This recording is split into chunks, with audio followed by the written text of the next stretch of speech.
থানা পোস্টমর্টমে আসছে যে ছেলেটা রেপ করে বালিশ চাপা দিয়ে মারছে। কিন্তু ঘটনাটা ডেড বডিটা সে পড়েছিল, এই ঘটনাটি ঘটে হলো রান্নাঘরে। কিন্তু আমরা ইয়াকে পাইছি, আমরা আমাদের যে ভাষ্যগুলো ছিল সেই ভাষ্য অনুসারে আমাদের এই ভিকটিমের যে শরীর শোয়ানো ছিল সেটি ছিল হলো তার ছেলের পাশের বেডে। জনাব খান মজলিসের বাড়ি হলো সাভার দক্ষিণপাড়া শহরের দক্ষিণপাড়ায়, থানা থেকে 1.5 কিলোমিটার দূরে একটা দ্বিতল ভবন। সেই দ্বিতল ভবনের এটি ছোট ভবন, নিচে বোধহয় 1000 থেকে 1100 স্কোয়ার ফিট, উপরে 1000 থেকে 1100 স্কোয়ার ফিট। এর উপরতলায় আমাদের ভিকটিম সেলিমা খান মজলিস এক রুমে থাকতেন, অপর রুমে তার ছেলে থাকতেন, ছেলে স্পেশাল চাইল্ড জনাব আব্দুল কাদের খান মজলিস। এবং তার ওই বিল্ডিং এর নিচে 2টি ফ্ল্যাট আছে, ছোট ছোট 2টি ফ্ল্যাট, যারা 500 বা 600 স্কোয়ার ফিটের। সেটিতে পশ্চিম পাশে থাকতেন আমাদের ভিকটিমের বড় মেয়ে শামিমা খান মজলিস, এবং পূর্ব পাশে থাকতেন সেলিনা খান মজলিস, অর্থাৎ তৃতীয় মেয়ে। 14 জুলাই 2011 সালে সকালবেলা, বাংলাদেশ টাইমের সকালবেলা, ইলোরা খান মজলিস, যিনি ভিকটিমের ছোট মেয়ে, তিনি মার্কিন যুক্তরাষ্ট্র থেকে টেলিফোন করেন তার মাকে। মা টেলিফোন ধরে না, না ধরার কারণে তিনি তার নিচে বসবাস করি বড় বোন শামিমা খান মজলিসকে রিং করেছেন যে মা টেলিফোন ধরে না, একটু দেখো তো কি হয়েছে। শামিমা খান মজলিস তার পাশের ফ্ল্যাটে তার মেজ বোন, সেজ বোন সেলিনা খান মজলিস, সেই সেলিনা খান মজলিসকে নিয়ে উপরতলায় যায়। গিয়ে তার মায়ের কক্ষে কিছু দেখতে পান যে তার মা গুরুতর আহত অবস্থায় তার ভাইয়ের রুমের পাশের খাটে, যেখানে তার মা গিয়েও মাঝে মাঝে শুতো, সেখানে সে গুরুতর জখম অবস্থায় শুয়ে ঘুমাচ্ছে। ওনারদের ডাক চিৎকারে, উনি যেটা আমাদেরকে প্রথমে বলছিলেন যে ডাক চিৎকারে আশেপাশের লোকজন আসেন, আত্মীয় স্বজন আসেন, সেখান থেকে তাকে এই এনাম মেডিকেল কলেজ হাসপাতালে নিয়ে যাওয়া হয়।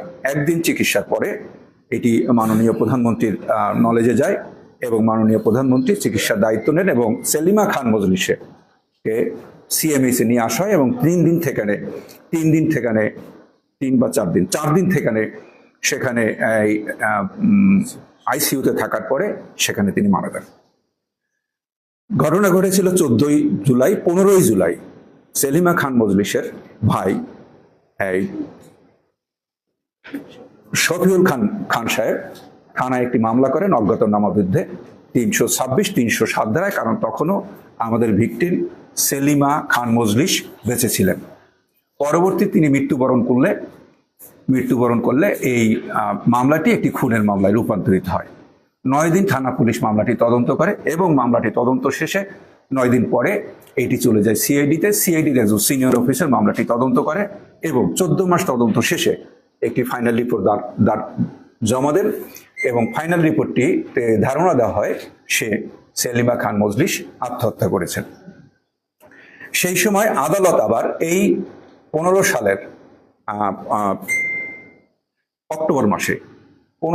অক্টোবর মাসে আদালত সেই ফাইনাল রিপোর্টটি অ্যাকসেপ্ট করে ফেলেন এবং সেই সময় আমরা যেটুকু শুনেছি, আমাদের যে বাদী উনি এখানে উপস্থিত আছেন, উনি মৌখিকভাবে সম্মতি দিয়েছেন যে যেহেতু সবাই বলছে তিনি আত্মহত্যা করেছেন, সুতরাং তিনি মামলাটিতে আর নারাজি দিতে ইচ্ছুক নন। এই কারণে মামলাটির পরিণতি ওখানে শেষ হয়ে যায়, ফাইনাল রিপোর্ট অ্যাকসেপ্ট হয়ে যায় এবং নিয়ম অনুসারে সেই মামলায় যে সকল আলামত ছিল সেই সব আলামত আদালতের নির্দেশে ধ্বংস করে দেওয়া হয় এবং প্রসেস অনুযায়ী এই ডকেটটি এখন চলে যাবে হলো ডিস্ট্রিক্ট কালেক্টরের অফিসের রেকর্ড রুমে, যেখানে 12 বছর রেকর্ডটি থাকার কথা। সেই অনুসারে এই প্রসেস মেনে মামলার ডকেটটি থানায় পাঠানো হয়। তারপরে 5 বছর চলে যায়। 5 বছর চলে যাওয়ার পর আমাদেরকে নিকট বলা হয় পুলিশ হেডকোয়ার্টার থেকে যে প্রধানমন্ত্রীর কার্যালয় চাচ্ছে মামলাটি পুনরুজ্জীবিত হোক এবং এই পুনরুজ্জীবিত করে তদন্ত করার দায়িত্ব দেওয়া হয় পুলিশ হেডকোয়ার্টারে এবং সেখান থেকে নির্দেশনা দেওয়া হয় পিবিআইতে যে এই মামলাটি পিবিআই পুনরুজ্জীবিত করবে এবং তদন্ত করবে।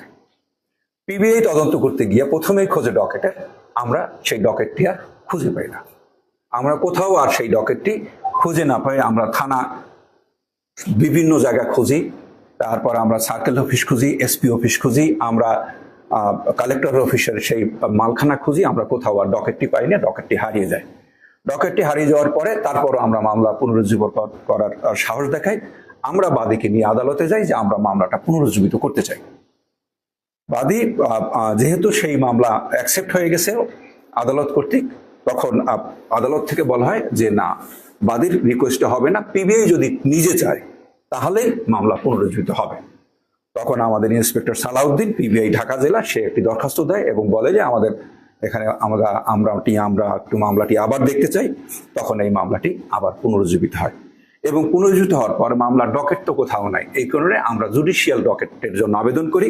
আপনারা জানেন যে জুডিশিয়াল ডকেটে থাকে হলো সাধারণত পিএম রিপোর্ট থাকে, তারপর এফআইটি থাকে, তারপর হলো পোস্টমর্টম রিপোর্ট থাকে, আরো কিছু জিনিস থাকে। আমরা সেটি দিয়ে আমরা মামলা তদন্ত শুরু করি।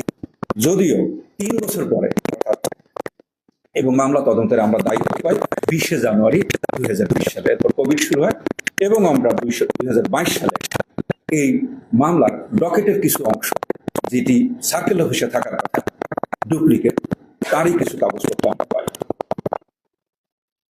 আমাদের এই মামলা তদন্তকালে আমাদের সবচেয়ে সহযোগিতা করেছে যে আমাদের এই মামলার যে দুই বোন যে এখানে উপস্থিত আছেন, শাহনাজ পারভীন খান মজলিস এবং ইলোরা খান মজলিস। ইলোরা খান আমেরিকা থেকে চলে আসেন, এনারা নিয়মিত আমাদের অফিসের সাথে যোগাযোগ রাখেন এবং তাদের একটাই দাবি, তারা সত্য উদ্ঘাটন চায়, এটি আসলটি সত্য।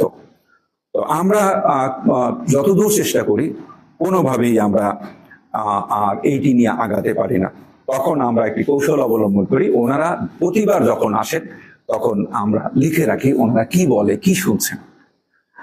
ওনারা অনেক কিছু শুনেছেন, সেই অনেক কিছু শোনার মধ্যে যেটি তারা বলেছেন যে একসময় তারা বলেছেন যে ইলোরাকে নাকি তার মা বলতেন, ইলোরা খান মজলিসকে, যে ওরা আমাকে মেরে ফেলবে। কখনো বলেন নাই কে মারবে। তারপর বলছেন আমি খুন হলে তুই দেশে আসবি না, তোকে মেরে ফেলবে, উনি বলেন নাই। তারপর বলছেন যে উনি খবর পেয়েছেন যে যখন তার বোনরা যায় উপরে গিয়ে দেখছেন যে তার ভাইয়ের পাশের কাঠে তার মা শোয়া এবং তার মার মাথার দুই পাশে 2টি বালিশ এবং নিচে একটি পুরাতন পেপার দেওয়া, যাতে রক্ত বেশি আবার নিচে না পড়ে চোখ পড়ার জন্য, এরকম একটি তারা খবর পান। এবং তারা এখানে ওখানে শোনেন যে আলামতের মধ্যে, আমরা অন্য জায়গায় কথা বলি যে আলামতের মধ্যে ছিল যে এর মধ্যে শুনছেন ওরা মা বাড়ি বিক্রি করতে যাচ্ছে, 2 বোন বাড়ি বিক্রি করতে চাচ্ছেন না।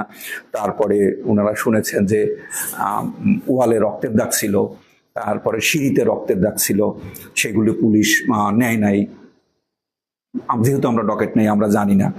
তারপরে ওনারা শুনছেন যে ওয়ালের রান্নাঘরের যে ওয়াল, সেই ওয়ালের সুইচ বোর্ডটি ভাঙা এবং সেখানে 2টা তার বের করা, এইসব বিভিন্ন খুঁটিনাটি ডিটেলস আমরা এগুলো লিখে রাখছি। তো লিখে রাখার পর আমরা যেভাবে কাজ করি, আবার এই খুঁটিনাটি বিষয়গুলোকে ধরে আমরা কাজ করার চেষ্টা করি। সেই কাজ করার মধ্যে আমরা 3 ভাগ করে ফেলি, আবার বিভিন্নভাবে 3 ভাগ বা 4 ভাগ করে ফেলি।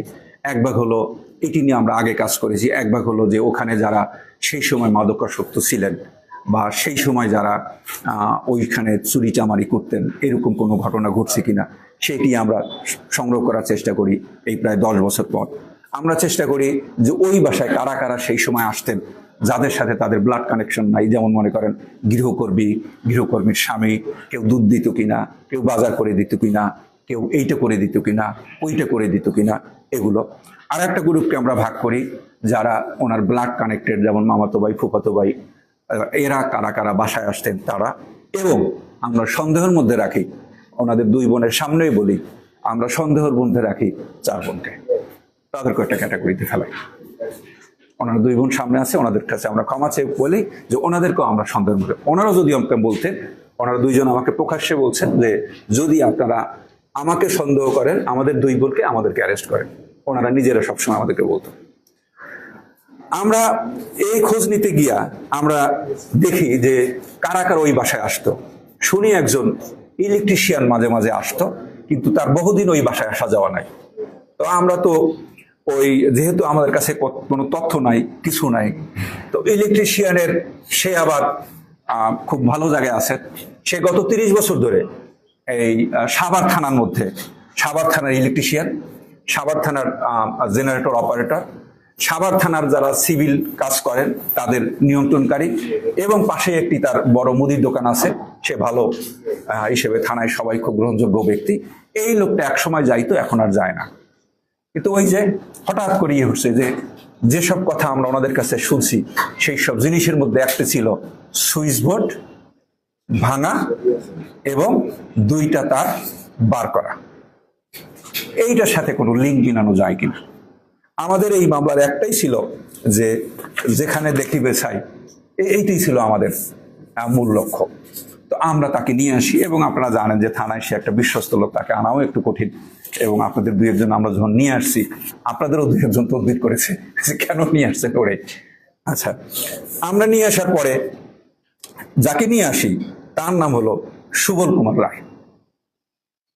সুবল কুমার রায় সে এখন একটি বয়স্ক লোক, সে 50-এর ঊর্ধ্ব বয়স, বাড়ি নেত্রকোনা। সে সাভারে ভাগ্যান্বেষণে আসে এবং সে ইলেকট্রিকের কাজ শিখছে 1998 সাল থেকে ওই বাসায় যাওয়া আসা। কারণ আমাদের খান মজলিস সাহেব, আমাদের সেই প্রাক্তন সাংসদ খান মজলিস সাহেব ওনাকে পছন্দ করতেন, সেই কারণে ওই বাসায় যায়, মাঝে মাঝে ছোটখাটো ইলেকট্রিশিয়ানের কাজ করে দেয়, এবং এই অন্য কোনো কাজ থাকলে সে মাঝে মাঝে করে দেয়। এইটি হলো তার পরিচয়, এইটি সে বলছে। এক সময় সে এসে আমাদের যেটি বলে সেইটি সে আদালতে, আমরা তাকে এক সময় তাকে অ্যারেস্ট করি, এবং অ্যারেস্ট করার পর তাকে আমরা বিজ্ঞ আদালতে প্রেরণ করি। বিজ্ঞ আদালত এই মাসেই, গত মাসে সে একটি স্বীকারোক্তিমূলক জবানবন্দি দিয়েছেন। সেই স্বীকারোক্তিমূলক জবানবন্দিতে তিনি বলেছেন যে তিনি 1998 সাল থেকে ওই বাসায় যান। এক সময় উনি এই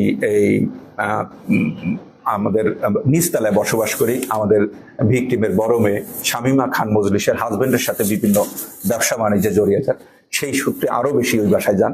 এক সময় এই শামীমা খান মজলিসের সাথে 2001 সালে একটু শারীরিক সম্পর্কে বা পরকীয়ায় জড়িয়ে যান। পরকীয়ায় জড়িয়ে যাওয়ার বিষয়টি 2005 সালে জানাজানি হলে এক সময় তাকে মারধর করা হয় বা তাকে অপমান করা হয়, এবং সে ওই বাসার থেকে চলে যায়, এবং তাকে বলা হয়েছে আর এইদিকে আসবে না, সে আর যেতেন না। 2008 সালে এই আমাদের সুবল কুমার রায় বিয়ে করেন এবং সে থিতু হন, বাট 2011 সাল থেকে আবার সে ওই বাসায় যাওয়া আসাটা শুরু করেন। আমাদের ঘটনার দিনে, যেদিন এই ঘটনাটা ঘটেছে, সেই দিন ভোরবেলা 6:30টার দিকে ফজরের নামাজের সময়, ফজরের নামাজ পড়ে ভিকটিম সেলিমা খান মজলিস ছাদে উঠেছেন, উনি দোতলায় থাকেন পায়চারি করতে। তখন দেখেন সুবল চুপে চুপে বাড়ির দিকে আসছে। তখন তিনি সুবলকে চিৎকার করে বলে যে তুই আবার এদিকে আসো, তোরে খুন করে ফেলবো। উনি এই বলে উনি নিচে চিৎকার করতে নামছিলেন, এবং তখন সুবল এবং শামীমা খান মজলিস ওরফে কবি, তিনি উপরে যান মার চিৎকার থামানোর জন্য। তারা দুইজনে রিকোয়েস্ট করেন, মার চিৎকার চেঁচামেচি করা শুরু করেন। তখন পিছন থেকে তাকে সামলানোর জন্য এই শামীমা খান মজলিস জাপিয়ে ধরে মাকে। আর তখন সুবলের ভাষ্য হলো তিনি আতঙ্কিত হয়ে পড়েন। তখন পাশে ছিল একটি ফল কাটা ছুরি, সেই ফল কাটা ছুরি দিয়ে এক পাশে 2 পোজ দেন এবং আর এক পাশে আর একটি পোজ দেন। পোজ দেওয়ার পর তখন দেখেন যে মরে নাই, বা উনি তখনও চিৎকার করতেছে। তখন তার মাথায় হলো, সে তো ইলেকট্রিক মিস্ত্রি, সে সেইটি ভালো জানে। সে তখন ওই ভাঙছে, ইলেকট্রিক বোর্ডটা ভাঙছে, ভেঙে ওই তার টেনে বের করছে। তার টেনে বের করে ওই ইলেকট্রিক শক দিছে, যেটি পোস্টমর্টেম বা কোথাও আসেনি, বা এরকম কোনো আমাদের কোনো আলামতও ছিল না। তো এইটি করার পরে ও আরো আতঙ্কিত হয়ে যায়, এবং আতঙ্কিত হওয়ার পর সে চলে যায়। এর বেশি তিনি আর বলেন না। এরপরে কিন্তু ঘটনার ডেড বডিটা সে পড়েছিল, এই ঘটনাটি ঘরে হলো রান্নাঘরে। কিন্তু আমরা ইয়াকে পাইছি, আমরা আমাদের যে ভাষ্যগুলো ছিল সেই ভাষ্য অনুসারে আমাদের এই ভিকটিমের যে শরীর শোয়ানো ছিল, সেটি ছিল হলো তার ছেলের পাশের বেডে।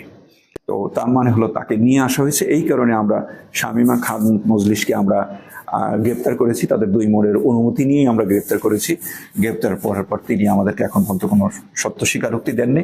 তবে আমরা আরো কিছু লোককে গ্রেপ্তার বা চেষ্টা করছি এবং আমাদের এই মামলাটা শেষ পর্যন্ত একটি রহস্য উন্মোচনের জায়গায় এসছে এবং এই কারণে আপনাদের আমরা আসতে বলেছি।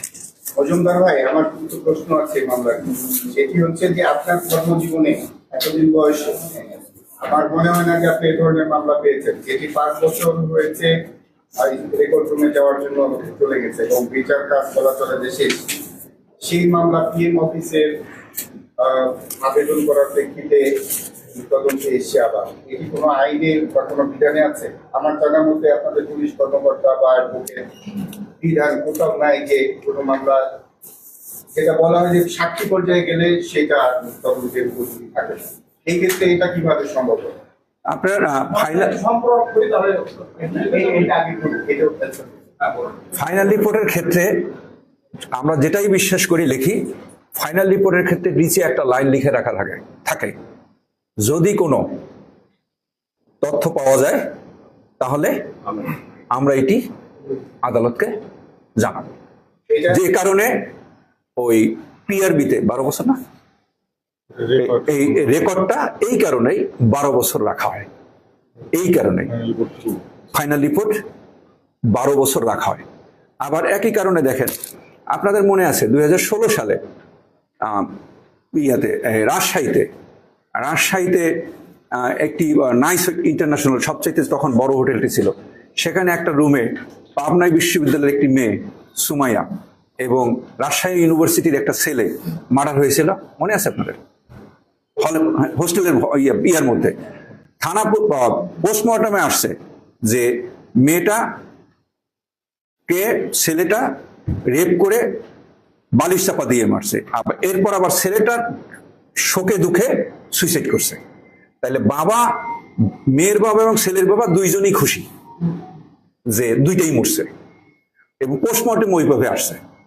কিন্তু আমরা এটা বিশ্বাস করি নাই। যখন রাজশাহী মেট্রোপলিটন পুলিশ যখন ফাইনাল রিপোর্ট দেয়, তখন আমরা কোর্টে গিয়ে দাঁড়িয়ে গেছি যে আমরা এই মামলা তদন্ত করব।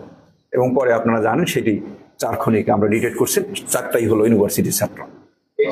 এটা পারা যায়। এটা সিআইডি করেছে তদন্ত, আপনারা চাইলেন এটা হচ্ছে কোনো ইনভেস্টিগেশন, সেটা আদালত কিভাবে অ্যাকসেপ্ট করবে? আদালত অ্যাকসেপ্ট করছে, এটি আদালতেরও ক্ষমতা এবং বিধিবিধানেরও ক্ষমতা। এবং আমরা এখন বলছি আপনার জ্ঞাতার্থে আর একটু বলি সুবিধার্থে, এইটি ছিল 12 বছর, কারণ 12 বছর রেকর্ড থাকবে। আমরা এই ঘটনা এবং সগীরা মোর্শেদের পরের কারণে পুলিশ হেডকোয়ার্টারে বলছি যত বিধিবিধান আছে সব সংশোধন করে এই ডকেট, যে কোনো খুনের মামলার ফাইনাল রিপোর্টের ডকেট আগামী 30 বছর মতো পুনরুজ্জীবিত করার ক্ষমতা দিতে হবে পুলিশকে। এবং পুলিশ হেডকোয়ার্টার সেটি অ্যাকসেপ্ট করছে, এটি নিয়ে কাজ চলছে। ভবিষ্যতে 12 বছরের মধ্যে শুধু পুনর্জীবিত, 30 বছর পর এই মামলা পুনর্জীবিত করার ক্ষমতা আমরা চাচ্ছি। আমি কামরুজ্জামান খান, আমি গোরেকাবাদে কাজ করি, ক্রাইম রিপোর্টিং প্রেসিডেন্ট। এই ভিক্টিমে আমার ছাত্র বোন, এখানে আমাদের ফ্যামিলি সবাই আছে, মামলা বাদী এবং পার্টি আছে। ইতিপূর্বে আপনাদেরকে প্রথমে ধন্যবাদ জানাই, একটা আমাদের ক্রুয়েল মামলা যেটাকে ফাইনাল রিপোর্ট দেওয়া হয়েছিল, পুলিশের সরকার এসপি ব্রিফিং করে বলেছিল সেলিনা খান আত্মহত্যা করেছিল। তারপরে আমাদের পরিবারের পক্ষ থেকে মাননীয় প্রধানমন্ত্রীর একাধিকবার যেমন পার্টির আছে তারা সাক্ষাৎ করেছে, মামলার বাদী আবেদন করেছে, আপনার কাছেও লিখিত আবেদন করেছে, একাধিকবার মাননীয় স্বরাষ্ট্রমন্ত্রীর কাছে আবেদন করেছে।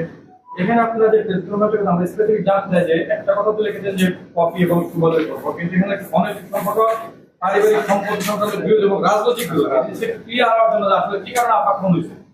আমাদের সারা খাবারবাসী আপনার বোন একজন হাউসওয়াইফ ছিল।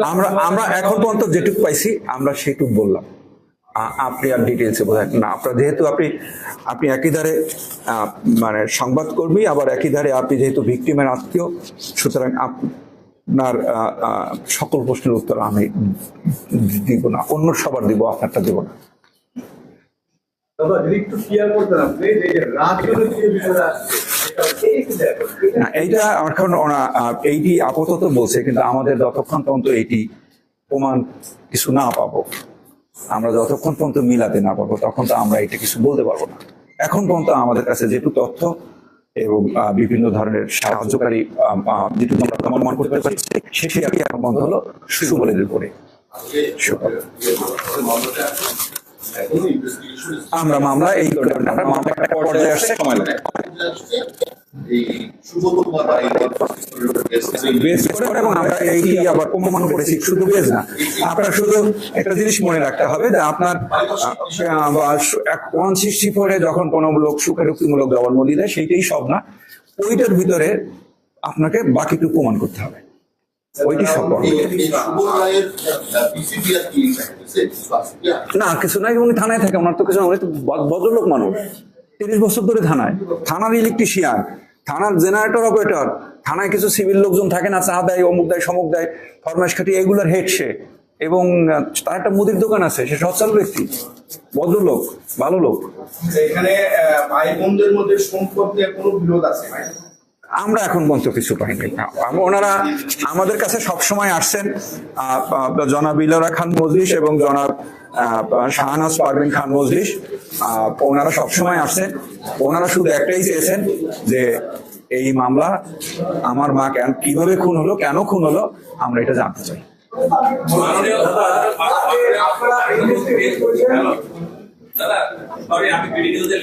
হ্যাঁ, আমরা এখন পর্যন্ত মূল কিলার পেয়েছি হলো সুবল কুমার রায়, আর তাকে সহযোগিতা করেছেন ভিকটিমের বড় মেয়ে সেলিমা খান মজলিসের বড় মেয়ে শামিমা খান মজলিস। দাদা একটা প্রশ্ন, সেটা হচ্ছে যে আমরা হত্যার রহস্যজনক যেহেতু বলছি, তাহলে আসলে এই হত্যার রহস্য কোন কারণে হত্যা করা? আমরা এখন পর্যন্ত দেখছি যে সেটি আমাদের বক্তব্যের মধ্যে বলেছি, সেটি হলো যে এই সম্পর্ক দেখে ফেলার আগে জানছে, এবং সেই সম্পর্ক সে মানা করছে, কারণ তার মা জানতেন, সে সবাইকে বলে দেবে। এই চক্ষু লজ্জা বা এই আর এই ওনারও তো একটি পলিটিক্যাল ক্ষমতা আছে, সেইটি তার সহ্য করার ক্ষমতা হয়তো নাই, এই কারণে ইনি আতঙ্কিত হয়ে পড়েছেন, তার ভবিষ্যৎ নিয়ে আতঙ্কিত হয়ে পড়েছেন।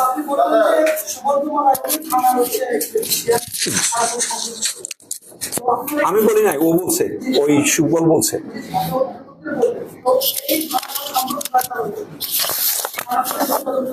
না, থানা পুলিশ তদন্ত করে নাই, সিআইডি করেছে 9 দিন, ওইটা তদন্ত বলে না।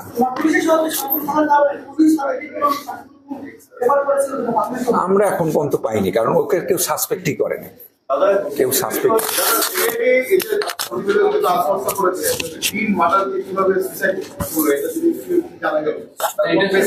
আমি একটা কথা বলতে চাই, দুইটা, এক পাশে দুইটা, এক পাশে একটা, তিনটা।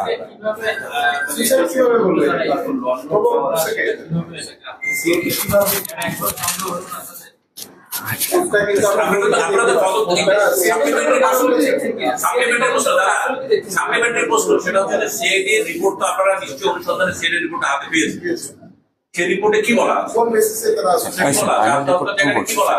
সেই রিপোর্টে বলছে যে তারা আত্মহত্যার কথা বলে, ফাইনাল রিপোর্ট টুরু, কিন্তু বলছে যে ঘটনা ঘটছে, তো সেখানে তারা একটা ধারণা দেওয়ার চেষ্টা করছে যে ঘটনা খুনও হতে পারে, আত্মহত্যা হতে পারে, তার ভিতরে একটা আত্মহত্যার ধারণা তারা দিয়েছেন আর কি। আপনারা এই বিষয়ে শামিমা খান, শামিমা যেটা বেরিয়ে আসছে, এই ঘটনা মাস্টার মাইন্ড সুবলের চেয়ে মেয়ে হলো শামিমা খান। হ্যাঁ, ওইটা আপনি বলতে পারেন, কারণ দরজাটা তো খোলাই ছিল। আপনারা গ্রেফতার করছেন কি? করছি। আচ্ছা, এই যে মানে যে ডাকাতের গ্রেফতার করেছে শামিমা খান মন্ত্রী, সে নাকি স্বয়ং নিজে 3 বার প্রধানমন্ত্রীর কাছে গিয়ে তার মা হত্যার বিচার চেয়েছে, ঘটনাটা আমি জানতে পারি না, ওনার বোনরা বলতে পারবেন, আমি জানতে পারিনি, আমি জানি না। আপনাদের এখন পর্যন্ত আটক আছে বা অ্যারেস্ট আছে 3 জন, আরতি সরকার তাদের একজন, তার ভূমিকা নিয়ে আরতি হলো গৃহকর্মী, তো সে একটি স্বীকারোক্তিমূলক জবানবন্দি দেওয়ার চাইছিলেন, সেইটি পরে আদালতে গিয়ে অস্বীকার করেন, এই কারণে তাকে ওখানে রাখা হয়েছে। হ্যাঁ, ঘটনার পরে সে আসছে, ঘটনার পরে এসে সে কি দেখছে সেটা নিয়ে।